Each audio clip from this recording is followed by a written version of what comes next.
Bien, hermanos, aquí estamos por la gracia de Dios, la cual agradecemos porque todo viene de su mano.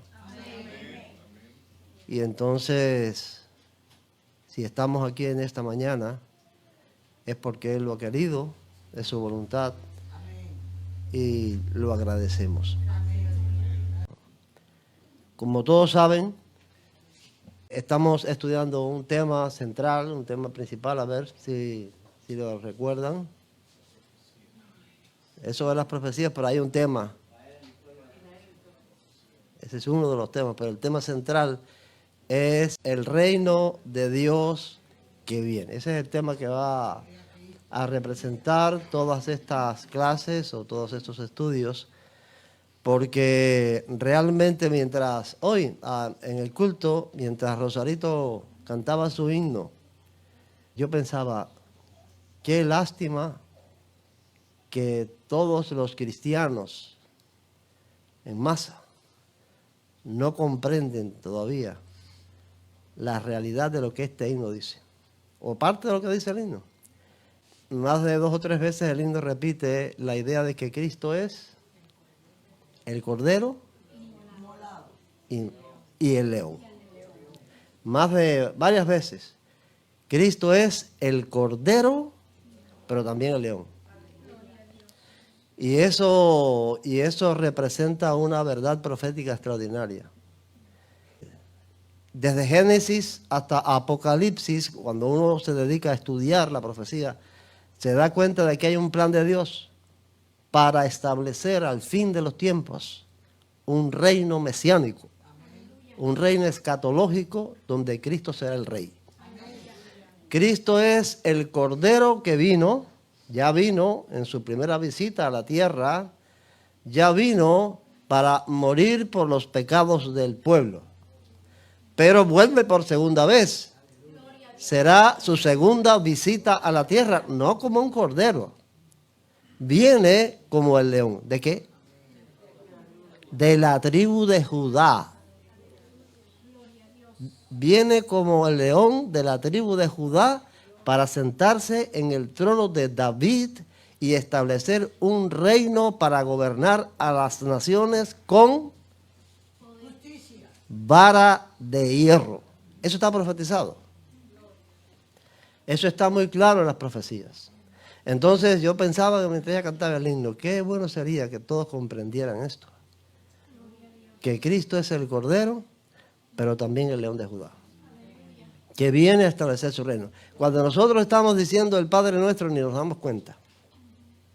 Pero cuando nosotros decimos en el Padre Nuestro, venga tu reino, no es el reino de Dios a mi corazón, no es un reino místico, no es un reino espiritual. Cuando decimos venga tu reino, Cristo está enseñando a sus discípulos a pedir por este reino. Cuando estudiamos ese texto en el griego original, nos damos cuenta que ese reino es el reino escatológico. Venga tu reino, sea hecha tu voluntad como en el cielo, aquí en la tierra. Entonces, muchísimas cosas como esta, los cristianos las pasan por alto y no se dan cuenta de que todo lo que está ocurriendo en el mundo está ocurriendo porque hay un plan de Dios para establecer el reino escatológico, el reino mesiánico al fin de los tiempos. Por eso es el tema principal, el reino de Dios que viene. Vamos a un repaso para ver si nos acordamos de lo que estudiamos la otra vez y ponernos en contexto de lo que vamos a seguir. Hablamos en la clase pasada de los protagonistas en la profecía de la Biblia. ¿Quiénes son los protagonistas de las profecías? ¿Quién lo recuerda? Ese es el protagonista principal. Ese es el protagonista principal. Decíamos en aquel momento que el protagonista principal de las profecías bíblicas es el pueblo de Israel. ¿Quiénes más? ¿Alguien dijo?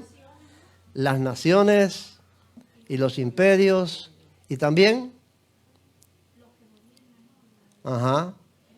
Tengo una alumna aventajada. Siempre ha sido una alumna aventajada, Yanelis, en las clases. Algunos hombres. O sea, Estos son los protagonistas que ha habido, que hay, que se han dado en la historia y que hay en la Biblia. Los vamos a encontrar así. Pero el principal de todos ellos es Israel.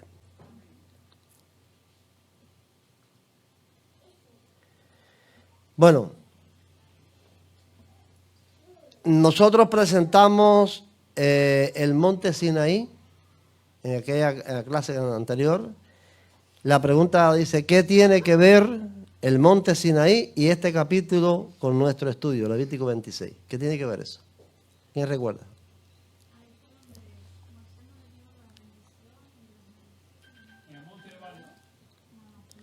El monte Sinaí. Este fue el monte donde Israel llegó después de salir de Egipto, y aquí fue que Moisés recibió las tablas de la ley y escribió el libro de la ley. Pero aquí, en este libro de la ley, uno de ellos es Levítico, hay una serie de profecías que Moisés se las dio a conocer ahí frente al monte Sinaí como advertencias. Ajá. Ajá. Ahí Moisés les da en ese capítulo 26, y tomamos este capítulo 26 de Levítico como la base principal. Están una serie de advertencias que les hace Moisés a ellos de que si no obedecen, que si no cumplen, ellos van a sufrir una cantidad de cosas. También yo presenté aquí las llanuras de Moab y los capítulos 28, 29 y 30 de Deuteronomio. ¿Qué tiene que ver eso? Cuando Moisés le recuerda al pueblo todo lo que viven. Ajá. 40 años después del monte Sinaí, ya toda aquella generación que salió de Egipto, mayor de 20 años, ha perecido en el desierto, han muerto todos, y está la generación de 20 años para abajo, o los que nacieron en el desierto. Y ya Moisés tiene 120 años de edad y están frente a la entrada de la tierra prometida, las llanuras de Moab, listos para pasar el Jordán y conquistar la tierra. Ahí Moisés les hace un recuento de todas las cosas que han pasado. Ese recuento es el libro de Deuteronomio. Pues él les hace ese recuento, y entonces en ese recuento que él les hace, pues ahí están nuevamente estas advertencias en los capítulos 28, 29 y 30 de Deuteronomio acerca de lo que les habría de pasar. Entonces, estos capítulos de Levítico y de Deuteronomio representan la base de las profecías que vamos a estudiar. Porque realmente las bendiciones ellos las disfrutaron muy poco. En muy pocas épocas de su existencia como nación, Israel cumplió con Dios y fue fiel a Dios. En la inmensa mayoría de su historia, ellos fueron infieles, no cumplieron con lo que Dios les había prescrito, y lo que sufrieron fueron las consecuencias que estaban profetizadas ya por Moisés. Moisés muere ahí antes de entrar, y quien entra con el pueblo es Josué, y nosotros conocemos bien toda esta etapa de Josué, de los jueces y toda la tragedia esta. ¿Qué tres advertencias de las tantas que Moisés les hizo, cuáles fueron las tres advertencias principales y por las cuales nosotros dividimos las profecías acerca de Israel en tres grandes etapas? ¿Cuál fue la primera de estas etapas que ellos habrían de sufrir? El destierro. O sea, la primera de las etapas que Moisés les dijo que ellos iban a sufrir era que iban a ser desterrados, que habrían de ser desarraigados de su tierra, que esa tierra que entraban para poseer la iban a perder, y que entonces no podrían disfrutar de estas bendiciones. Estas profecías tienen 3.550 años de haberse dicho. Por eso decía que en una de las introducciones que hicimos que la profecía tiene un valor extraordinario para dos cosas. para garantizar la Biblia como inspirada por Dios. Moisés, como ser humano, era como tú y como yo. Él no podía saber lo que iba a pasar en la vida ni de su vida, ni 5 minutos adelante. Totalmente desconocedor del futuro. ¿Cómo fue que Moisés pudo decir profecías que se han venido cumpliendo en 3.550 años? No fue a Moisés, es Dios. Entonces, eso es una de las cosas que garantiza la profecía, que la Biblia está inspirada. No puede haber, y porque como esa de Moisés hay montones de profecías que se han cumplido y se están cumpliendo. Entonces la Biblia es un libro inspirado por Dios, no es un libro común y corriente. Y lo otro que garantiza la profecía es que Dios está en el control. Que si las cosas que están pasando están de acuerdo a como estaba dicho de antes, quiere decir que Dios va llevando adelante su plan. Que las cosas que están ocurriendo, aunque parezca que es de un mundo loco, sin control, están ocurriendo conforme a un plan que Dios ha trazado. Las 3 etapas dijimos que son el destierro hacia todas las naciones del mundo, los sufrimientos en la diáspora, que es el vivir fuera de la tierra de Israel, y el tesoro es el retorno a la tierra prometida. Esas 3 cosas se las dijo Moisés que ellos iban iba a pasar con su historia si ellos no obedecían. El destierro, la diáspora, y los sufrimientos en la diáspora, en el destierro, y el retorno, la vuelta otra vez a Israel. Vamos a estudiar hoy, o vamos a comenzar a estudiar hoy la primera sección con el principal protagonista. O sea, las profecías concernientes al principal protagonista, que es Israel. Se titulan de esta manera: Israel en la profecía y en la historia. ¿Por qué? Porque las profecías, y esto es una cosa que voy a recalcar más de una vez, las profecías son señales para que veamos su cumplimiento. No están dadas para ser interpretadas y mucho menos para predecir cómo se van a cumplir. Todo el que ha intentado predecir cómo se van a cumplir las profecías, lo que han hecho profecía de la profecía, han estado equivocados. Han puesto fechas hasta para la segunda venida de Cristo o para el Armagedón y tantas cosas. No, la profecía no está dada en la Biblia para eso. El secreto del futuro es de Dios y no hay hombre que lo pueda penetrar.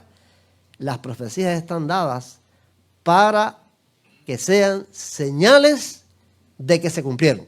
Pero sí nos toca averiguar cómo se han cumplido, porque el hecho de averiguar y de saber cómo es que se han cumplido y cuándo las profecías es lo que nos da certeza del tiempo en el que estamos viviendo ahora mismo y qué está predicho para el futuro. Por eso estudiamos a Israel en la profecía, pero también en la historia.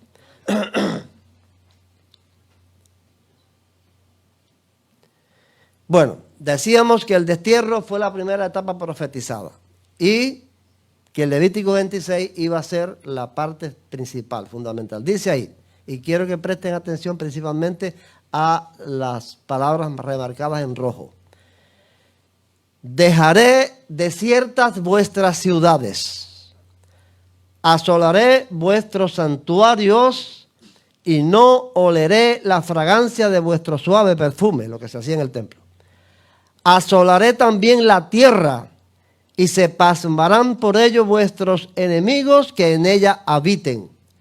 A vosotros os esparciré entre las naciones y desenvainaré la espada en pos de vosotros.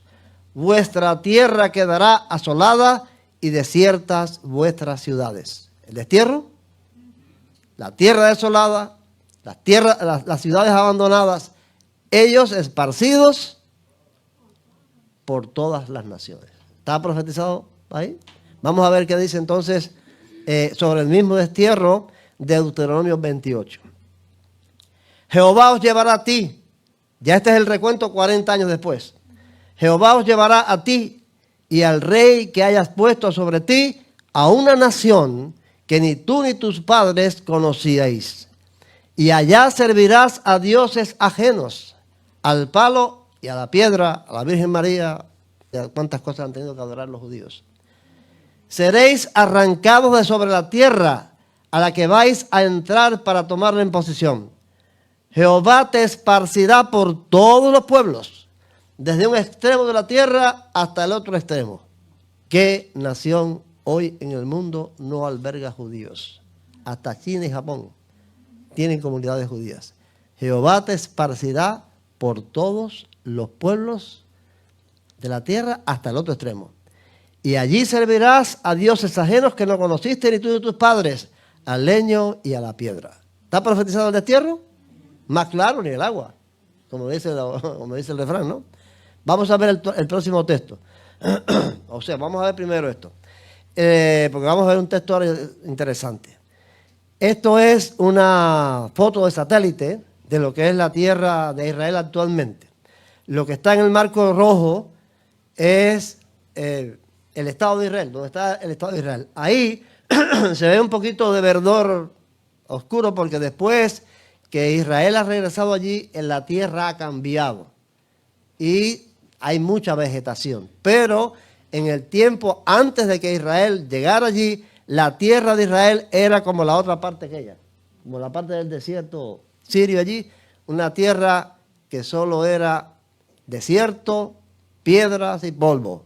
Ellos han hecho fructificar el desierto, han cultivado los pantanos y han cambiado en el tiempo que llevan ahí, en los 70 y tantos años que llevan ahí como nación, han cambiado la tierra. Pero esa tierra era un desierto, polvo y piedras. Miren lo que dice el texto de Deuteronomio 29. Y las generaciones venideras. Aquí Dios le está hablando a través de Moisés de lo que van a decir las generaciones venideras, dentro de ellas incluidas nosotros. Y las naciones venideras, vuestros hijos que se levanten después de vosotros, y el extranjero que vendrá de lejanas tierras, cuando vean las plagas de aquella tierra y las enfermedades de que Jehová la habrá hecho enfermar, dirán: azufre y sal, abrasada está toda su tierra, no será sembrada ni producirá, ni crecerá en ella hierba alguna, como sucedió en la destrucción de Sodoma y de Gomorra, de Adma y de Seboín, las cuales Jehová destruyó en su furor y en su ira. Así dirán, dicen ellos, la gente venidera, el futuro, la gente del futuro. ¿Por qué dirán así? ¿Cómo era esa tierra? Cuando Moisés envió los espías, leche que fluía, leche. ¿Saben el verdor que había allí? ¿Cuántos ríos? ¿Cuántas cosas que no podían dos hombres con una vara? Tuvieron que cargar un racimo de uvas con una vara. Entonces, esa era la tierra prometida. Pero Dios dijo que las naciones venideras y los mismos descendientes de ellos en el futuro dirán: ¿qué pasó a esta tierra? Como la vimos ahí en el mapa, arrasada, llena de polvo y piedras. Más aún, todas las naciones preguntarán: ¿por qué hizo esto Jehová a esta tierra? ¿Qué significa el ardor de esta gran ira? Entonces responderán: por cuanto dejaron el pacto de Jehová, el Dios de sus padres, que él concertó con ellos cuando los sacó de la tierra de Egipto, fueron a servir a dioses ajenos y se inclinaron ante dioses que no conocían y que ninguna cosa les había dado. Por tanto, se encendió la ira de Jehová contra esta tierra para traer sobre ellas todas las maldiciones escritas en este libro. Jehová los desarraigó de su tierra con ira, con furor y con gran indignación y los arrojó a otra tierra, como hoy se ve. ¿Hoy se ve? ¿Hoy se ve que los arrojó a otra tierra y que la tierra está abrazada? Una profecía certera, ¿verdad? 3.550 años. Y ahora se está cumpliendo.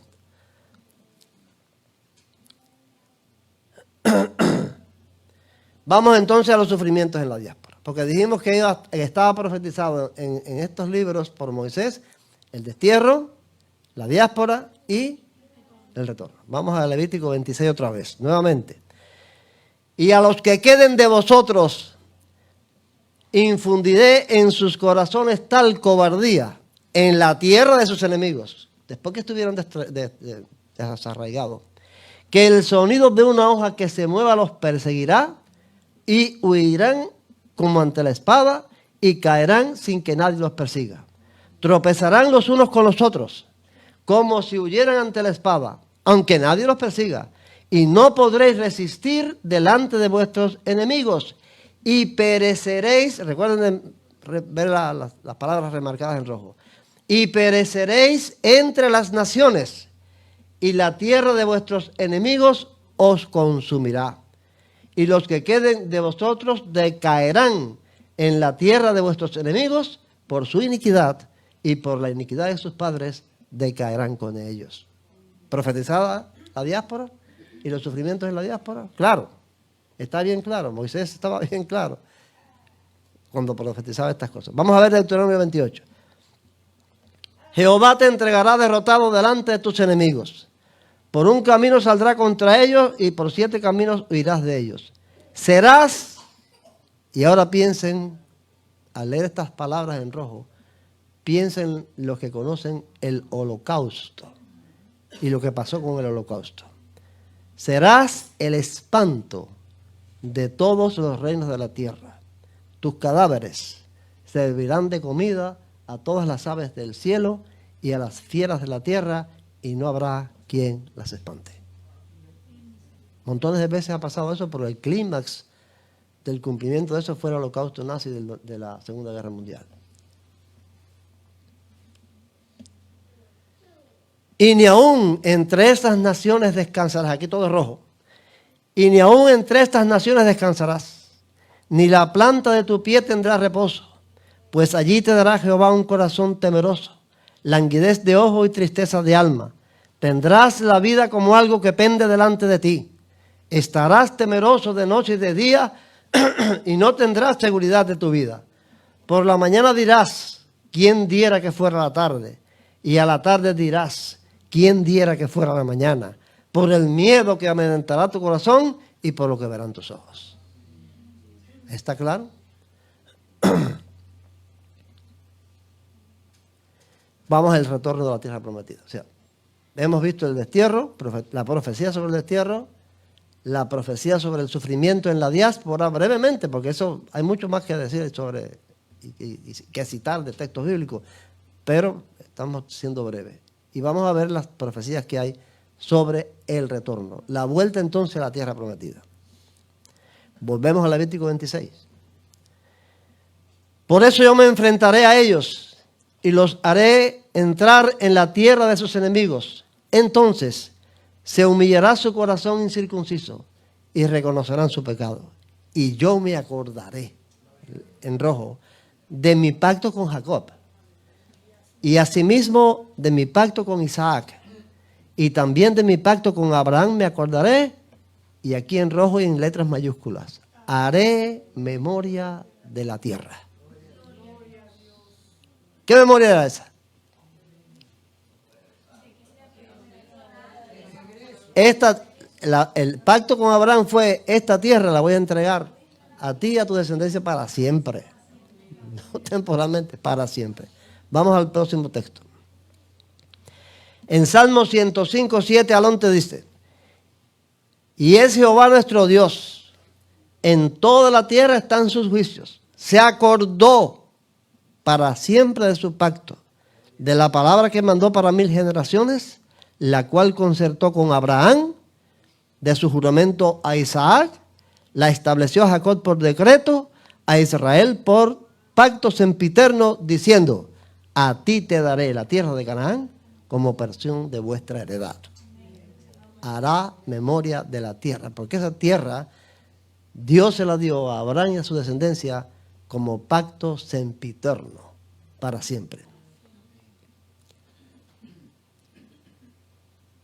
Vamos a ver quién me dice de quién son. Vamos a citar otro texto, pero nada más que voy a citar el comienzo y a ver si me dice alguien de quién son estas palabras.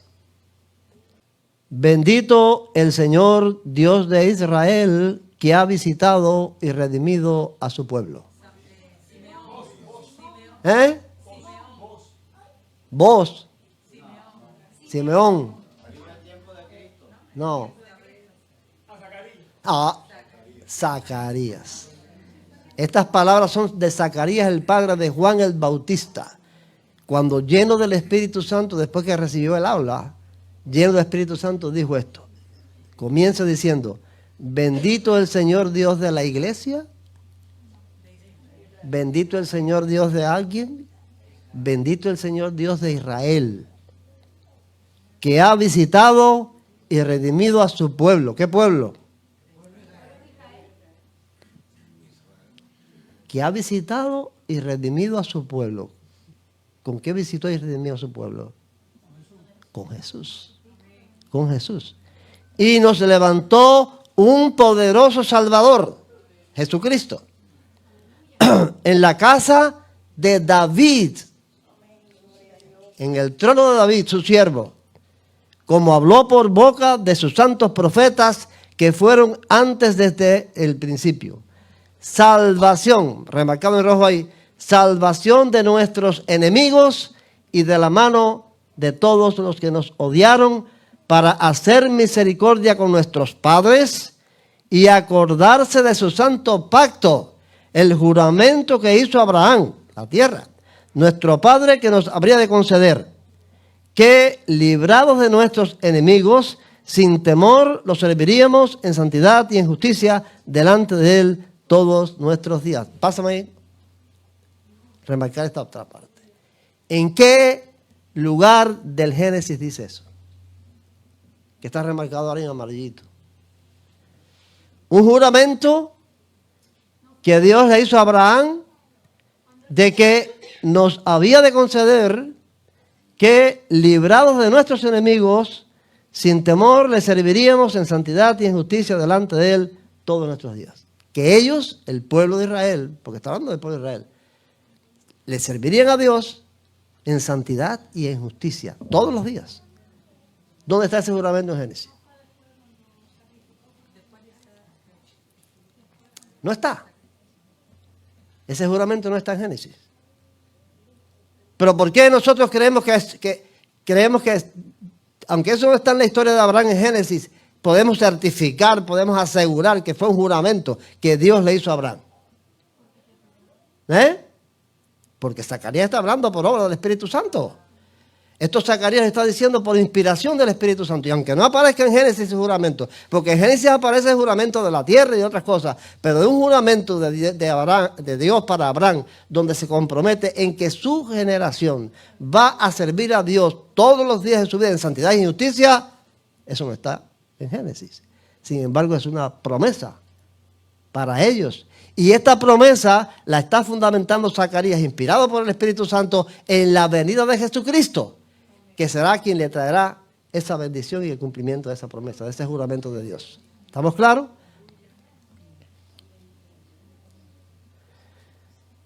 Continuamos con Levítico, ya leímos esta parte. Haré memoria de la tierra. ¿Cómo sigue ahí? Aún con todo esto, cuando ellos estén en tierra de sus enemigos, yo no los desecharé, ni los abominaré hasta consumirlos, invalidando mi pacto con ellos, porque yo, Jehová, soy su Dios. Antes me acordaré de ellos por el pacto antiguo, cuando los saqué de la tierra de Egipto a los ojos de las naciones para ser su Dios. Y hay una firma ahí, yo, Jehová. Deuteronomio 30, mire cómo dice: sucederá que cuando vinieren o hubieren venido sobre ti todas estas cosas, la bendición y la maldición que he puesto delante de ti, y te arrepintieres en medio de todas las naciones a donde te hubiera arrojado Jehová tu Dios, y te convirtieres a Jehová tu Dios y obedecieres a su voz conforme a todo lo que yo te mando hoy, tú y tus hijos, con todo tu corazón, con toda tu alma, entonces ¿qué? Jehová hará volver a tus cautivos y tendrá misericordia de ti y volverá a recogerte de entre todos los pueblos a donde te hubiera esparcido Jehová tu Dios. Aun cuando tus desterrados estuvieren en las partes más lejanas que hay debajo del cielo, de allí te recogerá Jehová tu Dios y de allá te tomará. Y te hará volver Jehová tu Dios a la tierra que heredaron tus padres y será tuya. Y te hará bien y te multiplicará más que a tus padres. ¿Es? ¿Está profetizado el retorno? El destierro, el sufrimiento de la diáspora y el retorno. Entonces ha quedado demostrado en esta clase que las profecías pronunciadas por Moisés sobre Israel se dividen en 3 largas etapas. La primera, a ver, Eduardo, el destierro. La segunda, los sufrimientos en la diáspora y el retorno a la tierra prometida. No, a la hora en que le preguntemos en otro momento, cuando ustedes estén hablando de esto, no tienen que recordarse de estos títulos tan largos, nada más que con 3 palabras, a ver. Destierro, retorno, diáspora y retorno. Nada más que acordarse con eso. DDR. ¿Ahí ven? DDR. Destierro, diáspora, retorno. De ahí se acuerdan fácilmente de cuáles son las 3 etapas profetizadas por Moisés en cuanto a Israel. Este es el mensaje de todos los profetas. Ahora estamos los que estamos siguiendo el anuario bíblico, estamos leyendo los salmos. Pero cuando llegue la lectura de los profetas, presten atención a esto.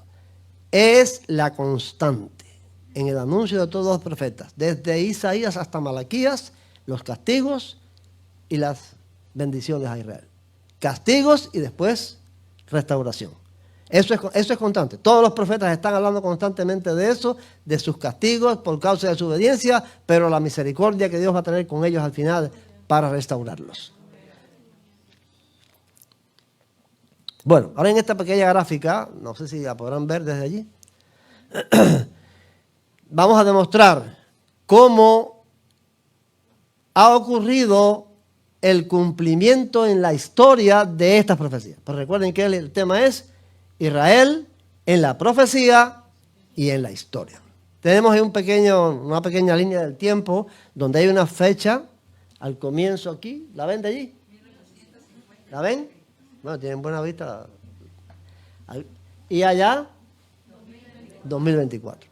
O sea, desde 1850 antes de Cristo hasta nuestro año actualmente, vamos a ver cómo se ha cumplido esto que Moisés les anunció. Vamos a ver la primera.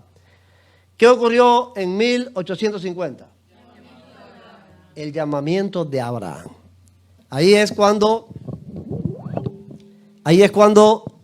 Dios llama a Abraham de Ur de los Caldeos, 1850 años antes de Cristo, y le dice: sal de tu tierra y de tu parentela. ¿Cuál era el propósito del llamamiento?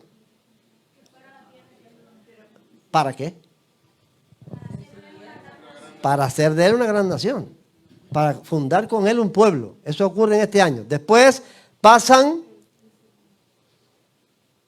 600 años después de este llamamiento. ¿Y qué pasa en el año 1250 antes de Cristo? Todas estas son fechas aproximadas. Algunos creen que fue en el 1250, otros creen que fue en el 1230, pero son fechas aproximadas de los sucesos. ¿Qué ocurre aquí en esta fecha? Son las profecías de Moisés.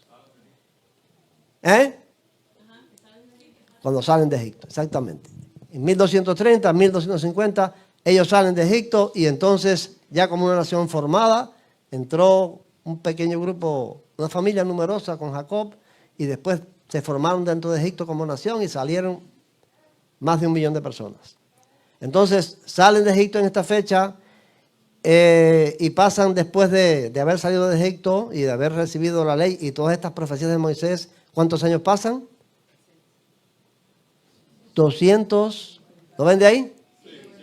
258 años más y llega otra fecha. ¿Cuál es la otra fecha? 722 antes de Cristo. El año 722 antes de Cristo, ¿qué pasa?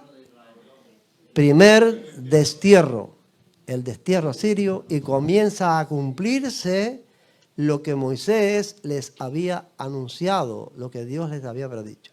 Comienza el proceso del destierro. En el 722, para esta fecha, los que conocemos la historia bíblica, sabemos que ya Israel está dividido en 2 reinos, que a la muerte de Salomón, su hijo Roboam actuó mal y provocó por la rebelión de Jeroboam que el reino del norte se separara, las tribus del norte se separaran y se formara el reino de Israel, y en el sur el reino de Judá. En el 722 a.C., los asirios invaden el reino del norte y desaparecen a ese reino de la geografía y de la historia. Se los llevan cautivos y comienza el destierro. Comienza el proceso del destierro anunciado. Después pasan 185 años y llegamos a estas fechas. 598 al 587. ¿Qué ocurre ahí? El segundo destierro, el babilonio.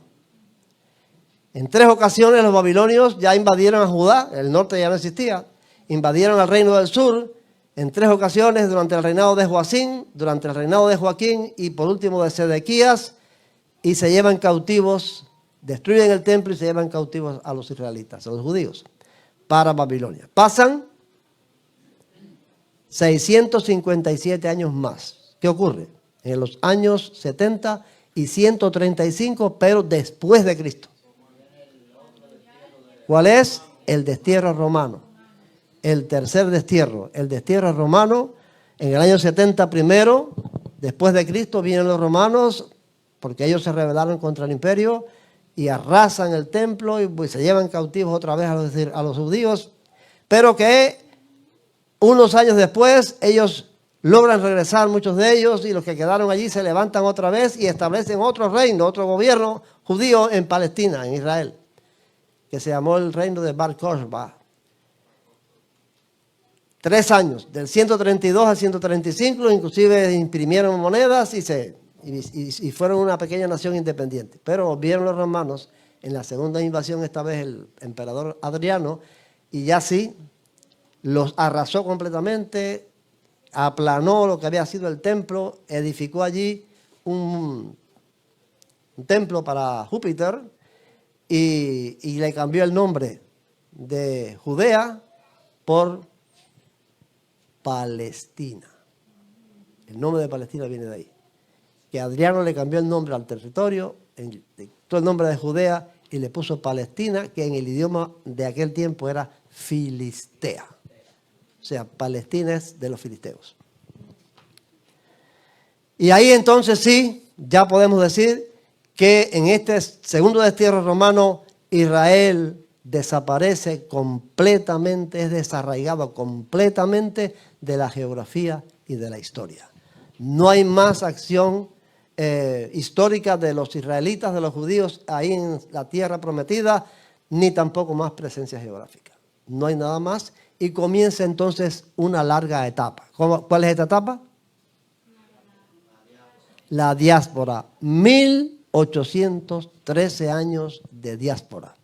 De andar por el mundo, vagando por todas las naciones, perseguidos por todas partes, sufriendo todas estas cosas que dice la profecía. ¿Quién diera que fuera la mañana? ¿Quién diera que fuera la tarde? Por el miedo que amedrentará tu corazón y por lo que verán tus ojos. Estos 1813 años son una pavorosa historia para los judíos. Desde el tiempo ese del destierro romano, toda la Edad Media y hasta el año que viene ahora. 1948. ¿Qué ocurre en 1948? Restauración nacional, se establece el Estado de Israel. Vuelven, resurgen, vuelven a tener una presencia geográfica y a hacer una historia de Israel en la tierra prometida. Después de 1813 años de diáspora. ¿Se ha cumplido en la historia la profecía? ¿Se puede demostrar el cumplimiento? Y no solo eso, dijo Dios que iban a ser esparcidos si no guardaban sus mandamientos, pero a la vez iban a ser de bendición para el mundo. Dice que los inventos más grandes lo han hecho los judíos. Vamos a ver un detallito, 3 detallitos que hay aquí en esta gráfica antes de pasarla. Porque es importante que reflexionemos sobre esto. ¿Qué significa eso de 857 años? Lo que duró el proceso del destierro. Las profecías, en este caso, no son eventos, no son actos, son largos procesos. El destierro no se cumplió de una sola vez, ni en un día, ni en un año. Se estuvo cumpliendo durante 857 años el proceso del destierro. La diáspora, ya vimos, duró, márcame ahí, 1813 años de diáspora. vuelvo a marcarme, el retorno 76 años. La reflexión que debemos hacer con esto es, si marcamos 1948 como el inicio del proceso del retorno, la reflexión que nos toca es, que a Jenny no le gusta esta reflexión. Yo se la he contado a Jenny, Jenny no. ¿Qué tiempo va a durar este proceso? No lo sabemos. Ya estamos aquí. Estamos en el proceso. Pero decir de aquí en adelante, no, porque vamos a fallar. Pero sí tenemos que estar a la expectativa de que estamos en el proceso del retorno. ¿Cuánto va a durar? Tanto como el destierro, tanto como la diáspora, más de 1000 años de proceso de retorno, no lo sabemos. Pero sí sabemos, sí podemos garantizar que estamos en ese proceso, en el proceso del retorno. Bueno, aquí vamos a hacer una pregunta ahora. ¿Por qué tomar como fecha del comienzo del retorno 1948 si no se ha cumplido una parte importante de la profecía? ¿Por qué vamos a tomar 1948 como el comienzo del retorno? Si no se ha cumplido, entonces se humillará su corazón incircunciso y reconocerán su pecado. Si eso no ha pasado, ponme la otra, donde dice entonces en Deuteronomio, te arrepientas en medio de todas las naciones a donde te haya arrojado Jehová tu Dios, te conviertas de todo tu corazón y obedezcas todos tus mandamientos. ¿Por qué si eso no ha pasado? Si realmente el retorno está justificado por el arrepentimiento de Israel, tanto los que están en la tierra de Israel como los que están en la diáspora todavía no se han convertido, no se han vuelto a Dios. Al contrario, siguen siendo un pueblo impío, un pueblo pecador. Actualmente Tel Aviv es la meca del movimiento LGTB. En Jerusalén se han hecho los desfiles de los homosexuales anuales. Se han estado haciendo en Jerusalén, autorizados por el alcalde y por el gobierno de Israel. Si ellos siguen siendo un pueblo impío y está condicionado que su retorno depende de que ellos se arrepintieran y de que ellos se volvieran a Dios. Vamos a ver vamos a ver algunas razones por las que esto está pasando así. La primera es que el retorno es un proceso igual que el destierro y la diáspora, no es un evento. Podemos garantizar que 1948 es el comienzo del proceso, porque también el destierro y la diáspora han sido procesos. Es lo que ha comenzado a pasar. El hecho de que ellos hayan regresado, hayan retornado y se haya vuelto a establecer Israel como nación políticamente y geográficamente es una clara evidencia de la promesa del retorno. Pero nada más que el comienzo es el proceso. La otra razón es que el retorno de 1948 y hasta la fecha no es total. Todavía la mayoría de los judíos viven en la diáspora.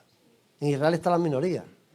Y la profecía dice que de todas partes del mundo los iba a traer. No se ha cumplido eso. La tercera es que se puede demostrar por las Escrituras que las profecías anuncian dos restauraciones en Israel, o de Israel. La primera, la restauración nacional, y la segunda, la restauración espiritual. Eso está garantizado también por la profecía.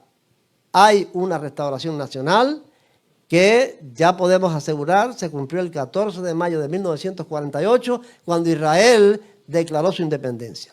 Y la cuarta es la restauración espiritual se dará en la segunda venida de Cristo, no antes.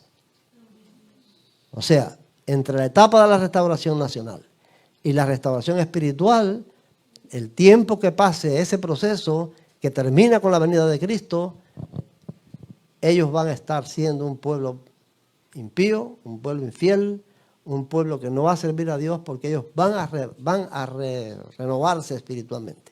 Van a entregarse a Dios con la segunda venida de Cristo, no antes. Ningún esfuerzo de lo que se está haciendo actualmente para que los judíos se conviertan son conforme a la profecía.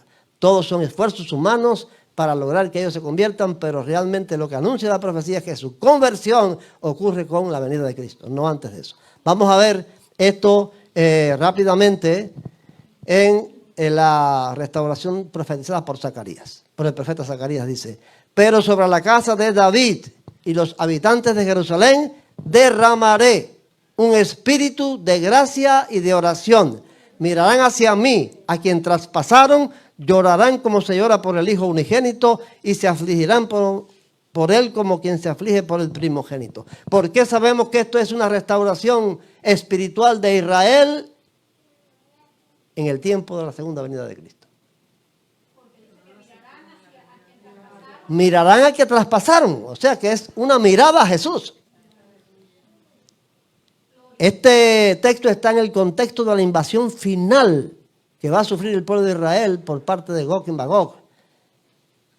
Y entonces en ese momento de angustia, de destrucción casi total por parte de los enemigos, dice Zacarías que descenderá Jehová y pondrá sus pies en el monte de los olivos. El monte de los olivos se partirá por el medio y todas las naciones que vinieran contra Israel serán destruidas.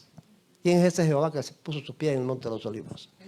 Entonces en ese momento es que mirarán a él, al que traspasaron, y se arrepentirán. Por eso la restauración espiritual de Israel no ocurre, no va a ocurrir. No va a ocurrir. Israel hasta esa fecha, de él lo que podemos esperar son equivocaciones y errores. No va a ocurrir hasta que Cristo vuelva. Vamos al segundo. Cristo habló de esta restauración espiritual que está profetizada en el capítulo 12 de Zacarías. Dice Cristo así: Jerusalén, Jerusalén, que matas a los profetas y apedreas a los que te son enviados. ¿Cuántas veces quise juntar a tus hijos como la gallina sus polluelos debajo de sus alas, pero no quisiste? Vuestra casa os es dejada desierta. ¿Qué? ¿Qué está diciendo Jesús ahí? El destierro. Que ocurrió en el 70 después de Cristo y en el 135. Vuestra casa os es dejada desierta. Y os digo que no me volveréis a ver hasta que llegue el tiempo en que digáis: bendito el que viene en el nombre del Señor. Jerusalén, Jerusalén. ¿Está claro? Vuestra casa os es dejada desierta. Y este es uno de los textos. ¿Qué dijo Jesús cuando le dijeron: mira qué piedras y qué edificios? No quedará aquí piedra sobre piedra que no sea destruida. Cristo anunció el tercer destierro. Ahora dice que no lo van a volver a ver. No lo verán jamás. 1000 y tantos años, 2000 años sin volverlo a ver. Pero cuando lo vuelvan a ver, ¿qué van a decir? Bendito el que viene en el nombre del Señor. Cuando lo vuelvan a ver, dice que derramará Dios un espíritu de gracia, de oración, y mirarán a mí al que traspasaron y se arrepentirán y reconocerán su pecado. Vamos a ver cómo Pablo también habló de esto. Dice el apóstol Pablo: no quiero, hermanos, que ignoréis este misterio, para que no seáis arrogantes en cuanto a vosotros mismos. El endurecimiento de una parte de Israel durará hasta que haya entrado la plenitud, el número completo de los gentiles. Luego, márqueme ahí, todo Israel será salvo, como está escrito: vendrá de Sión el libertador, que apartará de Jacob la impiedad, y este será mi pacto con ellos cuando yo quite sus pecados. Entonces, si decimos nosotros que 1948 es el comienzo del proceso del retorno y que no sabemos qué tiempo va a durar y que durante este tiempo ellos van a seguir siendo pecadores hasta que Cristo vuelva, porque está profetizada la restauración espiritual en la segunda venida de Cristo, estamos hablando conforme a las Escrituras, conforme a lo que está escrito en la palabra de Dios. No sabemos cuánto va a durar el retorno, pero sí debemos estar a la expectativa constantemente de que se está cumpliendo el plan de Dios cabalmente con Israel. Igual que se está cumpliendo con Israel, se está cumpliendo con otras cosas. Pero el plan de Dios se está cumpliendo con Israel porque Israel es el principal protagonista en la profecía bíblica. Él recibe la honra, es mi deseo.